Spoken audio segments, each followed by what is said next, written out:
So, Alex. So, Benjamin. Sweary.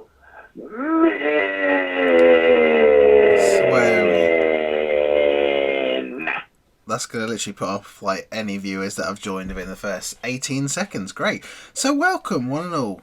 You're welcome. To On The Spotcast. And yeah, let's run that beautiful intro that we all love so much.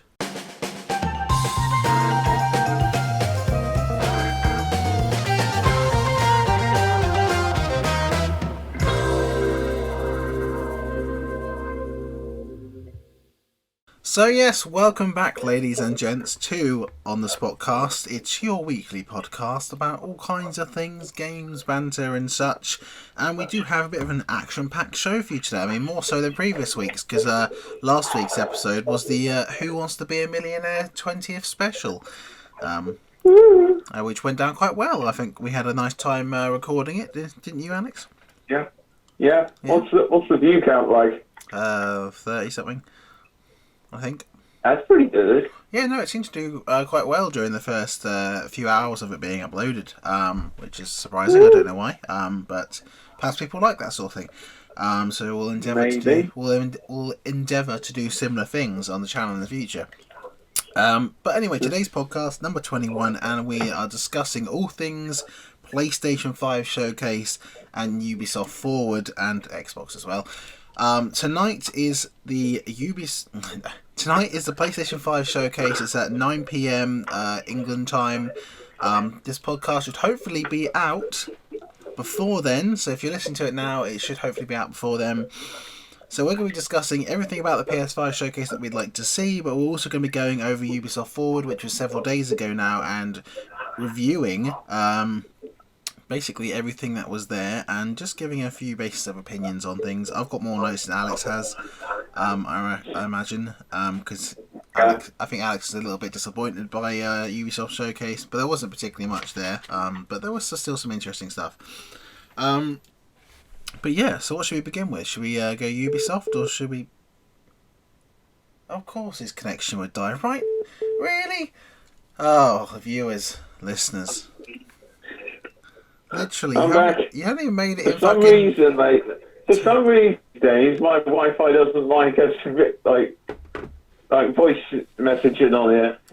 No, I mean I can't imagine. It must be better than video messaging, though. Surely. God, yeah.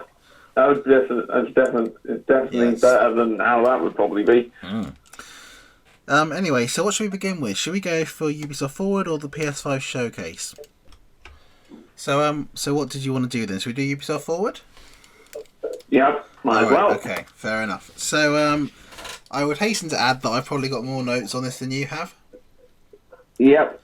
I haven't watched any of the showcase of Ubisoft Forward. I've just literally gone through all the highlights instead, which is probably the better way to do it. I'm on the actual Ubisoft Forward website, which has like all the trailers and like some kind of loop thing and that you can go on. Yeah, that sounds good. But anyway, yeah, so Ubisoft Forward, the second Ubisoft Forward is kind of like a monthly event Ubisoft is doing at the moment, where they're showcasing upcoming games and things like that. Sort of been doing in the absence of the mainstream ones like E3 and Gamescom that obviously weren't going on this year for obvious reasons. Last Ubisoft Forward was quite a big one. They had Valhalla, they had loads of different stuff. This one was a bit more smaller scale, which I guess is to be expected because you can't obviously release major things every single month because, you know, you want to keep a little bit of intrigue, and obviously Assassin's Creed is only, about a month away. Probably less than a month away, I think, It only recently, I think, got pulled from it, because I think for a while Valhalla was set to appear, but yeah, it did it. But then, like, literally a few days before the actual event, they were like, no Valhalla. Well, and there wasn't any Valhalla. There was no Far Cry, which I was disappointed about. It makes sense to me, because they, you know, it's less than a month away now, so they probably want to keep a little bit more tight-lipped on it to build up some, you know, sort of intrigue around it. But anyway, so I've pulled out some bullet points here. I'm going to go through them. I'll just go through them basically. So the first one I want to talk about is, I'm sure you saw it, is the weird location-based Far Cry VR. I have no idea. I have no idea about that. You didn't. Like, there's nothing. It's not even on the thing I'm on You not. You haven't seen here, this. which has got every single thing in Ubisoft Forward, or supposedly. There's no Far Cry anything. I mean, have you missed this somehow? Inadvertently missed it. Well, basically, what it is, you can try and find it after this if you like. Yeah. It's something that was on there. It's been highlighted as it's a Far Cry VR thing where it's not going to be a VR that you can play at home, but it's a VR that you can play at specific places around countries. It's set in the world of Far Cry 3, sees the return of the major characters from Far Cry 3, and it's a full-on VR experience at actual locations rather than something you can have at home, which I just thought was interesting. There's a trailer. Far Cry VR Dive into Insanity. Is that it? Yeah, that'll be the one. But you can watch it later because we're doing this now. So yeah, that sounds interesting anyway. Intriguing to see what Far Cry VR would be like. I'm not sure I'd like to play Far Cry in VR, to be honest, because there's too many jump scares in it for me. I mean, they're not proper jump scares, but the problem is with the way that Far Cry's camera is, it feels like everything can just sort of appear behind you at any time. Yeah. And that's kind of the element of it that I wouldn't like. So anyway, moving on, we have the Prince of Persia Sands of Time remake, which is something that I am interested in. Got a mixed reaction, that did. Yeah, some people were saying that, it didn't look as graphically great as they expected. I don't know about that. I mean, I've seen it and I think it looks good. So, I mean, I guess it's just a different art style, to be honest. And I think they have changed the art style quite a bit, which I think a lot of ones weren't a fan of, because Sands of Time has quite a timeless look to it. Yes, but the problem is you can't remake a game and also have the same old look, can you? Is the problem. But the problem is, I mean, for me, I think people these days are very used to having photorealistic visuals and things like that. So when games come along that look a little bit more, not necessarily photorealistic, but still look very good, but just in a more cartoony sense, people often think it's because it looks bad, but I don't think that's the case at all. But yeah, so I'm interested in to hear it because Ubisoft have obviously talked about it. It's been one of their major things. I have played The Warrior Within, which I did enjoy. It was annoying at times, but I did enjoy it. So it's good to hear that this game's going to have the classic kind of controls, but with modern graphics. And it'd be interesting. I'm definitely going to get it. So because I never did play Sands of Time, so obviously that was the prequel to Warrior Within. So it'd be interesting to see. And it's one of the most acclaimed video games ever. Yeah. So I mean, I'll be definitely interested in doing that. What else do we have? We had a little bit of Splinter Cell. I mean, in the form of the fact that Sam Fish has been added as a permanent character to Rainbow Six Siege, which is not really Splinter Cell. Still no Splinter Cell news. Come on, guys. He's not in like his class. He's not even in like his classic gear and that, like the black suit with the goggles and that. I've seen pictures of him and that. He looks just sort of like a generic soldier dude.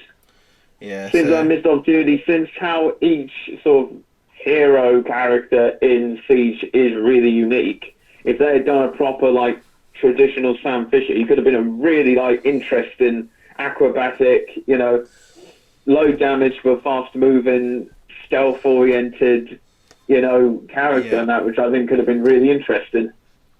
True, but yeah, still no new game on Splinter Cell's front, disappointingly. But anyway, let's get on to the main thing for me at least was Watch Dogs Legion, which is the main thing. Obviously, probably the biggest game that was at this Ubisoft Forward, really. So there's plenty to talk about. We saw what they're calling as the Play As Anyone trailer, or Play Anyone trailer, and this was all about, once again, the game's massive in-game mechanic of being able to literally play as anyone. There is no main protagonist of the game. You can literally play as anyone that you encounter on the street, anyone, basically just anyone really. Just think of any person you could find in London. You can play as that person. Little child, builder, old lady, whatever you encounter you can play as, because the idea is that they can all be part of this rebellion, this movement. But aside from the obvious things, there were a couple of extra characters mentioned. Now, this is something I found quite interesting. Stormzy is in Watch Dogs Legion, which I found quite interesting. I don't know about... Why is he actually as a character, or is he doing stuff with the soundtrack or that? Did you Or not, was he doing both? did you not see the trailer? No, I didn't watch it. I haven't watched anything. You need to So watch it, man. I haven't watched anything of Legion apart from like You stuff need from to, the yeah. last Ubisoft forward. Yeah, he's in it. He's got his own set of like missions. Oh my god. He's a fully mo-capped controllable player. He's got, and it's also coinciding that he's going to release like his new music video in game when the game comes out. So it's also quite a bit of a cool thing like that as well. But yeah, no, you should see it. They're really beautifully recreated him. And they have this whole sort of video of him doing it. So that'd be cool to see. If you like Stormzy, well, yeah, I do. Do you? I'm indifferent to him, to be honest. No, it's you are a bit too middle class for that sort of thing, I think, Alex. Also, something that we saw in the first season pass for Watch Dogs Legion is that Aiden Pearce will be added as a DLC character. Is he going to have his own mission set? Yeah, he's going to have his own part of a hero mission set. He'll also become, as the others will be, a playable character. And if you don't know who Aiden Pearce is, he's the protagonist of Watch Dogs 1. He's fully voiced by the same guy who played him. He's got his own dialogue based around everything. There's a trailer for him as well. And I see it as a good opportunity, really, just to have an Aiden Pearce sequel now. I can just do the whole thing as him. Because you can just get him, and then you can just do the whole story and everything as him. Why not? You know? This is the sequel now. Why not? He's gone to London. That's canon. Other news about the characters. All of the characters you can play as, including the ones I've just mentioned, can actually die permanently. They can also get hurt and have to go to a hospital, or they can actually go into, that into hospital thing is something that was revealed and shown in the last Ubisoft forward. Yeah, but they can also go into prison as well. Was another thing that was also big in the last Ubisoft forward. All right then, why don't you just? I don't see you doing any fucking research. I'm just saying. But I'm saying anyway, they can die permanently, which means you could be playing as Stormzy, and then someone blasts you in the street, and you're dead. And that's it. Stormzy's gone. Stormzy's never going to appear in your game again. Unless you go into the settings in the game and toggle off the permadeath, which is what I'm going to do, because you can turn it off, which I think is good. Because there'll be a trophy, like complete the game, using one with character. permadeath on without dying at all. Complete the entire game as an old woman with permadeath. Yep. Why not? Possibly, you never know. But also something I just really want to end off with this is just please do watch the trailer with the Stormzy one, because you get to see more of London, what they've recreated. And I have to say, it is just an absolutely outstanding, beautiful recreation of London they've come up with. Yeah. It looks, as you'd expect Ubisoft to do, very good open worlds and very good recreations of London, as we saw with Victorian London. It looks absolutely outstanding. It looks massive, it looks vibrant, full of life, so much great lighting, so much great graphics. I would urge you to watch it, because it showcases a lot of the graphics for London and a lot of the little snippets of gameplay as well. Yeah, it's just a very, very, very beautiful recreation of London, and I hasten to add that could almost be worth playing it just for that alone. Because a lot of what made Syndicate so good was the fact that we could just exist in this Victorian London. So to be able to exist in this world. The most important thing when it comes to an open world game is to have a good open world. Well, exactly. And I can see, this version of London is the modern, accurate, it's accurately built to be, a real representation of what is actually there. It's a living, breathing world, and I can imagine it being really great, to be honest. And it's made me wonder a couple of things now. I'm going to ask you about these. Now, these questions I have for you now. Obviously, we talked about having Stormzy in there, and I was wondering if you could choose. Also, I know you don't know Watch Dogs fan, but if you could choose to have a celebrity in that game, what celebrity would you choose? If you could have a player, if you could have someone you're a fan of, it could be a musician, an actor. It can be anyone that's well known within the public eye, even popular winging it presenter Ben Aldrin. You know, who would you have? You know, it could be even historical characters. You know, you could even, you know, within reason, nothing offensive. You know, that's an interesting question. I have no idea. Well, there just doesn't have to be your, you know, ultimate favourite. Just a random person you might like to see. You know, you could choose. I'll choose Henry Cavill. You'd like to see Henry Cavill. Yeah. Because he's a Brit, you know. If you're going to play a game in Britain, you have to play a Brit. So, what would his, like, you know? Okay, so obviously in the game, these characters all have like specialist skills depending on the character. Oh wait, no! I've got it. Zack Snyder, But he's not. Okay, fair. Why would he be in London? Why would he be in London? Well, you do know that Justice League was filmed in London. Well, so, yeah. Yeah, but he's not going to be filming it for the entire... It's already done. Justice Leagues 2 and 3. Do you think that... Well, do you think that... I think no. I think in this version of the world, though, in this dystopian world, would the Snyder Cut have got, you know, allowed? Yeah, it got allowed. Perhaps what you have is a special set of missions where you're rebelling to release the Snyder Cut as DedSec, and you're trying to hack Warner Brothers to try and get them to actually release it. Yeah, his missions are during like the 2.5 years where he kept teasing Snyder Cut stuff. So once again, there was all the speculation and that. It's all that. It's him hacking like Warner Bros. You know, trying to get like bits out and online, so to you know, get people, you know, fired up to push for the movement. So once again in this podcast, we have once again written another Ubisoft game. When will we stop? First we wrote Ubisoft's Far Cry 6, now we're writing Watch Dogs Legion. Except that I think, even though our Watch Dogs idea includes the Lord himself, Zachary Snyder, our Far Cry 6 idea was better than our Watch Dogs one. Well, yes, this okay, maybe this can be more of our idea for a DLC expansion. We'll once again, Ubisoft will go into talks later on.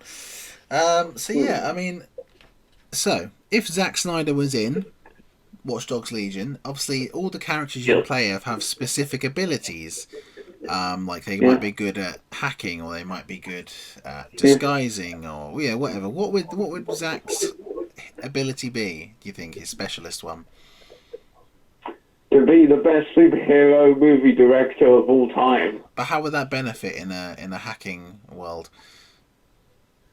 It just would. It would just benefit. It just benefit everything, really. You know. Perhaps what you could use instead is perhaps use a smarter answer and say his charisma and organisational skills perhaps could help to organise allies to his side. The fact that he's the only movie director that I'm aware of who actually gives a shit about his fan base, that actually treats his fans like his best friends and that. Well, I think that's enough of Alex's Warner Brothers politics now. Let's move on to my second question. I'm sure you're aware of this, but do you know what EA Game Face is? I think so, but remind me. Well, EA Game Face was a thing that was... Well, I think it is still a thing. It was definitely a thing back in the early FIFA days where you can take pictures of your face, upload them to EA's Game Face website. That apparently was terrible. And I know that, like NBA and that had it. Yeah, it converts you into a real life representation. Now I did it once and it turned me, and for some reason the lighting was so bad in my room I was blue on FIFA, so I became a Smurf on FIFA. I never had NBA, but NBA's one, I don't know, it's meant to be a little better at least, but still not great. But I was wondering, would you like to see a feature like that in Watch Dogs Legion? Because imagine you can use your PlayStation camera or your Xbox, camera, or just anything else, your webcam, and recreate yourself in London. Wouldn't that be cool? I don't see why not. I think that'd be a cool feature. That'd be a cool feature. I thought that'd be. Imagine, because obviously one thing that they could also add, and I know I'm sort of like overly brainstorm things, but if they decided to put in like a mission editor or that alongside, you could actually like Possibly. create your very own like sort of Possibly, as there probably will. character and the very own missions for them. Well, and there that, possibly might. you know, There possibly might be something like that similar, because obviously I don't doubt there will be a multiplayer aspect to this game, as there has been with the previous two. So I definitely expect to see multiplayer coming through. But anyway, yeah. So that's what I've got from this month's Ubisoft Forward. Interesting, got some release dates here just to end on. Watch Dogs Legion is coming out on October 29th, and Valhalla on November 10th. So what I'm interested to see is how exactly PlayStation 5 is going to release into this.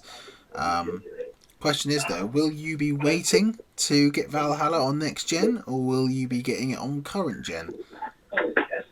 the thing with Xbox, I think I said no. I didn't say when I covered the series when we covered the Series X and like the PS5 comparison things over last ago. What Microsoft's doing, there's a thing called smart delivery where some games are essentially cross-compatible. Where if you buy it, you put it in, like, install it and play it on the Xbox One, fine. But you take that same copy and you install it and play it on the Series X, your achievements carry over, your saves carry over, and the game looks and runs better. So basically you get both versions of the game in one. They're doing that with Valhalla, doing that with Far Cry 6, they're doing that with Halo Infinite, even though being on like a kind of really benefit of just being a Series X exclusive. They're not doing that with the new Black Ops, which a lot of people are really pissed off about because Activision is purposely charging you separate for both Xbox One version and Series X version. But yeah, that's the thing with because of course on PlayStation there is that thing like which version do I get, but with Xbox you can only get one version, which is both together. So I'll just like with Infinite, just like with Far Cry, I'll just be buying it. Well, talking about that, obviously, with a lot of games, PlayStation 5 wise, we do know that PS4 games are going to be backwards compatible on there anyway. And also a lot of ones that are coming out this year are saying that if you do buy it anyway, you'll just get a free upgrade into the PS5 version anyway. So, I understand why there's two perhaps for the PS5, but most of the titles are either backwards compatible. All the top 100 titles are already backwards compatible, ready for it. So I have no doubt that Assassin's Creed will be on that list. And even if it does come out, you can get a free upgrade anyway, kind of like other titles. So it's still not, I don't imagine we'll have to pay twice for it anyway. But so it's interesting to see what's going to happen tonight. That is Ubisoft Forward. Anything to add? Not really. Interesting thing where you sort of said that because the first Ubisoft Forward was this big thing with Far Cry reveal, 30-minute Valhalla thing, 30-minute Watch Dogs Legion thing, and the second one was just kind of like the offshoots. That is a very interesting comparison with the two DC fandom events, because the first one was Wonder Woman 84 trailer, Snyder Cut trailer for the new Batman, tease for the Flash, tease for Black Adam, and the one that happened yesterday, 2 days ago when we were recording this, Junkie XL teased some of his Snyder Cut score, which was cool. There was some TV stuff which was kind of neat, but it was very much the offshoots. And also, again, the first one had all this stuff, and then it had the Gotham Knights and the Suicide Squad game reveal on that. Yeah. It's just interesting how both Ubisoft and DC had this big online event thing, and both followed this very similar structure of doing this one big massive thing and then this weird little offshoot. Well, I don't think it's necessarily a deliberate structure to do that. I think it's just a simple case of the fact that you can't always have something massive to release every month. Yeah. Because that's just not how games work. Games take a long while to develop, and you can't announce something big every month, because otherwise, eventually you just give everything away by the time the game comes out. You've got to have a bit of, left mystery, I think. And I did not expect to see anything from Valhalla here with it being less than a month before release, and I didn't expect to see anything from Far Cry 6 because we just don't know anything about it barely at all, really, apart from that it's in development at the moment. But I didn't expect to see any massive titles. I mean, if they're going to do one every single month, you cannot expect them to have. I have no idea. I think we knew about this one when the other one happened, and as far as I know, we haven't heard anything about a third one. I don't know. But I mean, if they're going to apart from the PlayStation Xbox events, this is kind of it until like some of these games are actually out. Oh, I don't know, but I mean, as far as I'm aware, if they are going to do it every month, I don't think anyone can realistically expect them to come out with a massive, 30-minute videos of everything every month because it just, you give it away, wouldn't you? But yeah, so let's move on anyway to tonight's showcase. So at 9 p.m. BST British Standard Time, or British Summer Time, I should say. It is going to be the PlayStation Showcase, which really is the big one, really, because this is probably going to be the last one before release. And in a week or a couple of weeks where Xbox has released its price and its release date, we're all very intrigued to see what PlayStation will do in response. I mean, they haven't cracked under any kind of pressure. They've held to their guns. They, even after Microsoft said their thing, they haven't said, "Oh, look, we're just going to come and say ours now." Even though people are pretty much begging them on Twitter and Facebook to do it every time I go on there. Just so many begging people, and literally like, "Oh, why wouldn't you give?" Literally, they put a trailer out for like a new game, and like, "Oh, we don't care about this. We just want to know what the price is." Like, come on, really? Just don't be silly. They're not gonna, That's exactly what they want. They want people to be desperate for a price and that, Yeah. That's how they're going to get people wanting it, That's what they're not going to bow down to the pressure of just because Microsoft released theirs, And I think Microsoft only released theirs because someone got a hold of the information and then they had to publicly release it themselves. As far from what I heard, anyways, that someone got a hold of that information and they were going to tell everyone how much it was going to cost and everything, but then the Xbox decided rather than have it go like that, they're going to just do it themselves. Yeah. But it's interesting to see what's going to happen tonight because obviously we're expecting a price and a release date. Really, should be what you'd expect to see at tonight's showcase. Do you think they're tweaking the price now? They know what Microsoft's doing. They're going to be like, they're like sort of holding back to see if Microsoft will crack, and then they're like, let's put it lower. Well, they undercut you on the Xbox One as well. But to be fair, the Xbox One was also bundled with Kinect, which as soon as they removed that, the console was like £100 cheaper. We haven't got Kinect this time, holding us back. No, but I don't think it's going to be a great... I mean, in the previous years, it's always happened, Xbox has gone first and PlayStation's undercut them by £50, £80. It's what it was with the PS1. I think it won't be no different this time, How much was the Xbox again? What, the Xbox One? No, the Xbox. It was 400. No, the Series Xbox X. One was 400. The Xbox One was 430, and then they started then they just completely threw Kinect out, and it became like 340, 350, I think. Yeah. But I mean, how much is Series X? Oh crap! The thing is, I actually don't remember. I have looked it up. But I honestly don't remember because I'm not planning to get it for another year or two. I'm just like not even thinking about it. Alex is... I'm thinking about Valhalla, I'm thinking about Far Cry, I'm thinking about Infinite, mostly because I'd be able to still play them on the Xbox One.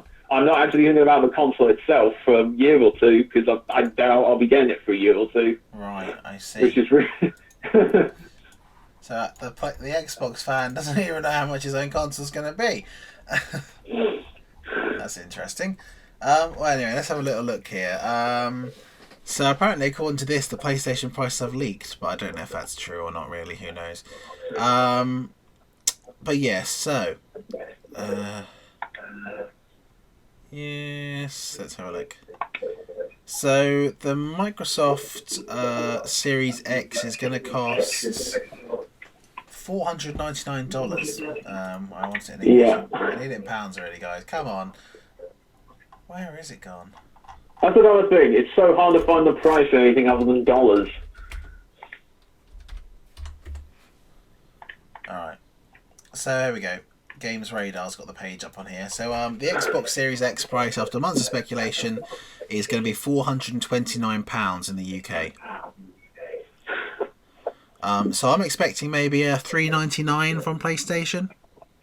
Something like that. That kind of sounds about right. Nothing too less, but something that, instinctively makes you feel like you're getting a better deal. Is what I'd expect. And especially as the Xbox Series X doesn't come with anywhere to put your Coke cans inside either, which is not very good, is it?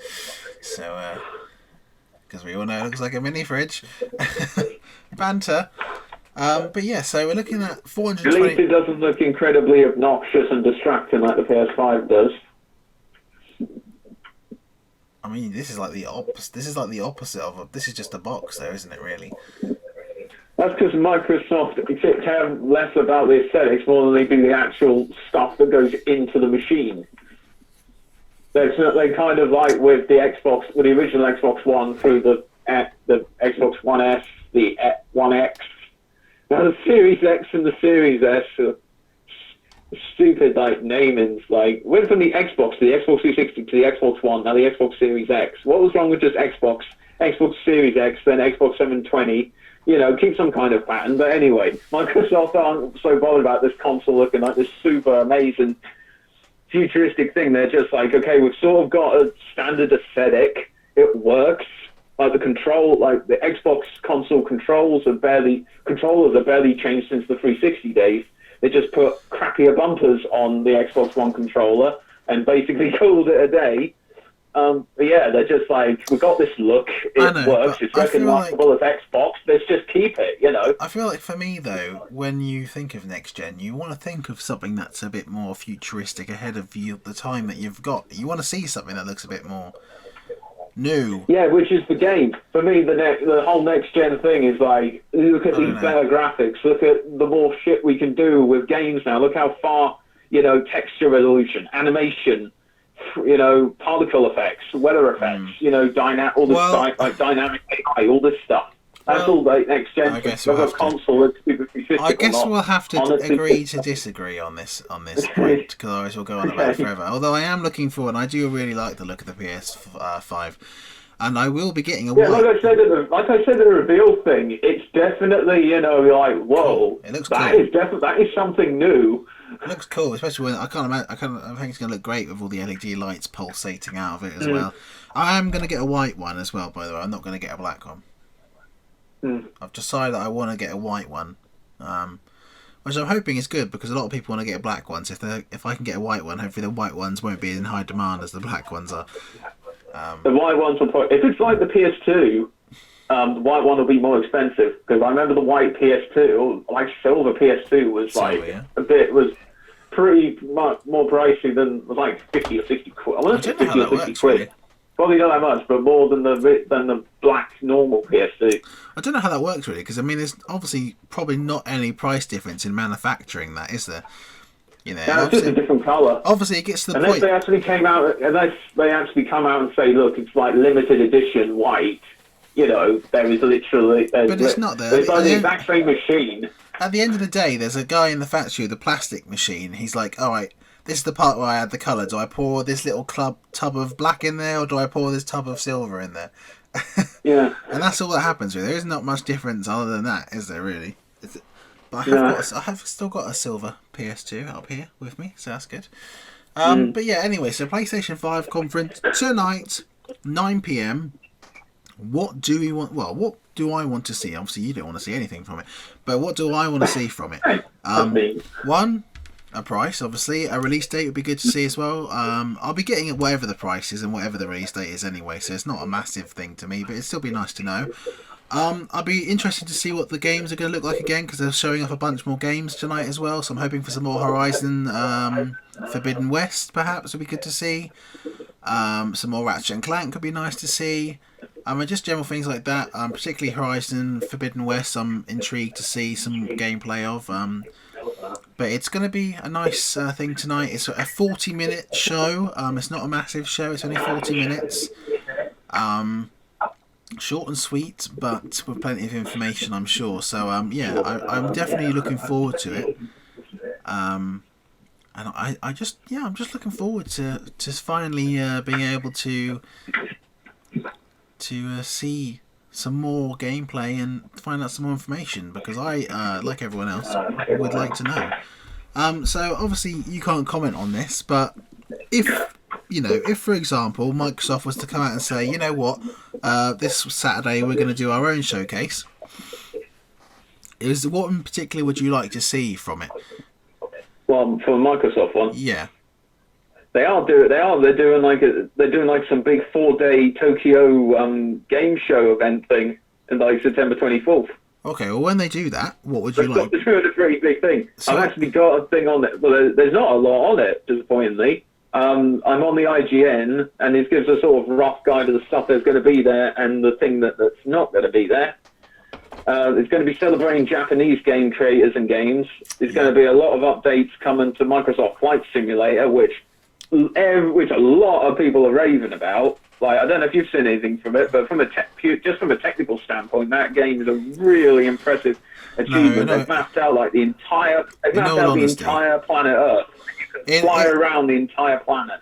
In all honesty, despite what a technical masterpiece it might be, I feel like at this point in my life, playing a flight simulator when I can't actually manage to get on a real flight is probably going to be a wind-up. Okay.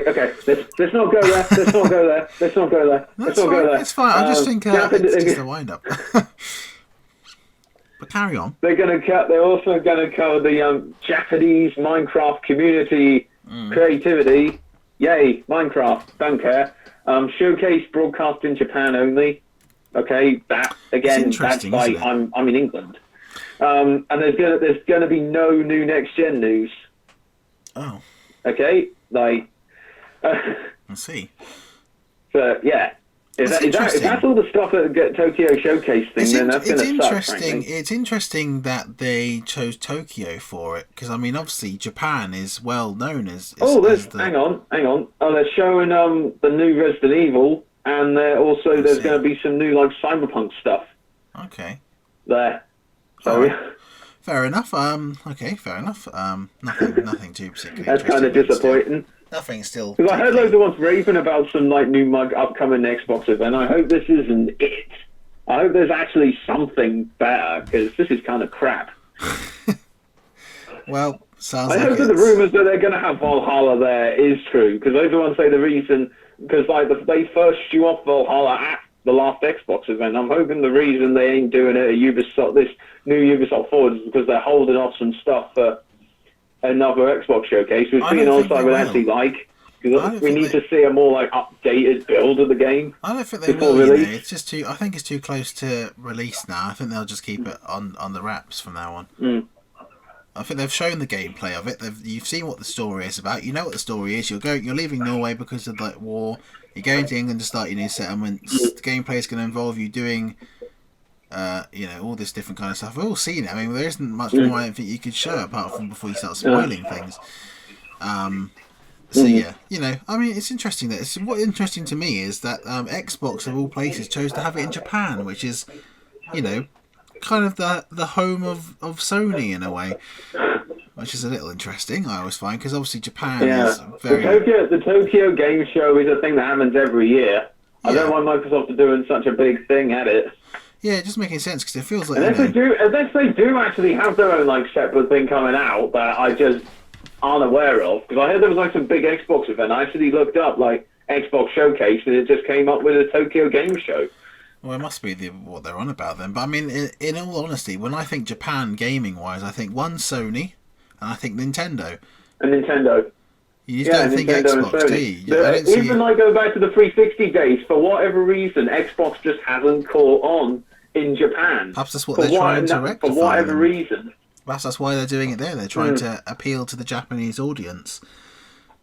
Yeah. Perhaps they're trying to rectify that and get on board over there. Perhaps that's where they're worried about their sales being the poorest or something, Because, I mean, obviously Japan's very big on Nintendo, but it's also quite big on PlayStation as well. So, I mean, Microsoft doesn't have much of an outlet there, really. So it'd be interesting to see what comes up. But, I think that's it for today's podcast. Not as a long one as before, but a nice length. A nice girthy length, as I like to say. Just like a nice. I was just gonna say one thing I'd like to see from both the PlayStation event and one thing I'd like to see from the Xbox event. One thing I'd like to see from the PlayStation event is the Miles Morales Spider-Man because I've heard about it. Isn't that coming out like very recently and we haven't seen any gameplay of it? Well, I'd imagine logically it'd be similar to the Spider-Man PS4. Yeah, but it'd just be cool if I they mean, like once again, if they said nothing about it, and then yeah. they closed the thing with like this 20-minute like gameplay thing of it. Especially as it's like one of their big launch titles for the PS5. But yeah, I mean, for in that case, yeah, sure. But obviously, like I say, I'd imagine they're going to be showing gameplay tonight. They have said that it's on the Sony website, so I imagine games like Miles Morales, Horizon Forbidden West, etc., etc., would be there. So I will expect to see something from it. But what do you want to see from Xbox then? And the thing from the Xbox event, even though I know it's massively unlikely since the game got pushed back into next year, it's just something from Halo Infinite, especially since the gameplay reveal left such a bad taste in so many one's mouth, and they've done a delay in that. There's no reason, because there was also a thing where they were like, we don't know if we got time for a multiplayer beta or some kind of like flight testing or that. It'd just be cool. I think it'd just be cool and help soften the blow from both the delay and just how divided the fan base is on the initial reveal. If they announce that they're going to do even if they're just going to announce they're going to do a beta, or if they just release some new trailer and that, I just feel like they kind of have to, because Infinite's marketing is just so friggin' weird. It's just weird though. It's like Microsoft's biggest franchise, and they're just sort of. They did they did a reveal trailer, then they did nothing for another year. They did another trailer, did nothing for a year. Then they did the gameplay reveal, which again just divided. So many people were so disappointed and underwhelmed by it for various reasons. And then they're delaying the game for a year. It's like, are we gonna have just more silence till the next whatever the next sort of E3 kind of thing is? I just feel like they have to do something to try and put a plaster on the wound here. They have to do something. They have to do something. Do you perhaps wonder if maybe Microsoft's trying to move away from Halo? To me, it does come across. The thing is, way back in 2001 when the first Xbox came out, if it wasn't for Halo Combat Evolved, the first Halo, who knows? Xbox would probably have got somewhere, because the 360 was a giant hit, and that didn't. We didn't get Halo 3 till 2 years after. But Xbox as a console brand would not have gotten anywhere as fast as it did without the first Halo. Halo is their golden child, just like Mario is for Nintendo. What would Sony's sort of equivalent? What would Sony's equivalent be? I suppose Uncharted. In a way, Uncharted, Naughty Dog, any Naughty Dog game is for PlayStation. It's Microsoft's golden child. It's a big part of the Xbox identity. Outside of Gears of War and maybe Forza, there's not a single exclusive franchise on the Xbox that's as big as Halo. If they decided to move away from Halo, they'd be losing out on so many sales and so much money. I wonder if they. I do wonder if they feel like their entire identity as a console company is relying on it though. I wonder whether they feel like they're always judged by it. I do wonder whether or not they kind of feel like, we've got all these other great games we're developing, we're doing this game, but everyone always just seems to care about Halo. No one seems to care about anything else. I wonder if that's how they sort of feel. Like I said, Halo is their golden child. Halo is their big money, their big console pusher. I suppose, but I guess if you were doing all these great things, but no one seemed to care about that and want you to do something else, you'd probably feel a bit disheartened, wouldn't you? That's like me making this. It's like me trying to make other videos for this podcast, and people like your friends coming along and going, "Oh, when's the podcast coming out? Oh, we only care about the podcast." That's annoying because I put effort into other things on the channel, but there we go. So yeah. Anyway, I think that's probably it then for this week's podcast. Yep. Short and sweet, but as we know, Ubisoft PlayStation 5 showcase even is coming out tonight, so hopefully there'll be enough time between watching this and before that comes out for you guys to get both in there. So anyway, thank you all for listening for this lovely informative podcast. It's been very professional. It's goodbye from me. And it is goodbye from me. You don't have any parting things you want to say to your fans? Hashtag release the air cut. Hashtag finish the Snyderverse. The air cut. What else? Hashtag bike sequel. No one you want to say hello to? I actually hadn't thought about doing that, but I suppose I might as well. Yeah, I can't believe you've forgotten about her, to be honest. I mean, that's a bit harsh, isn't it? Hello, Shunium. Alright then, that was quite low-key. Goodbye! I have expected you. Greetings. Do you know why I live here? Yes. I have been pondering on exactly that question. All in good time. First, a question for you. Imagine but a whisper pushing aside all in its path. What will you burn? What will you spare? Yes. Few could resist such a challenge. You once told me you did not believe in destiny. Do you have no better reason for acting than destiny? Are you nothing but a plaything of fate? Yes.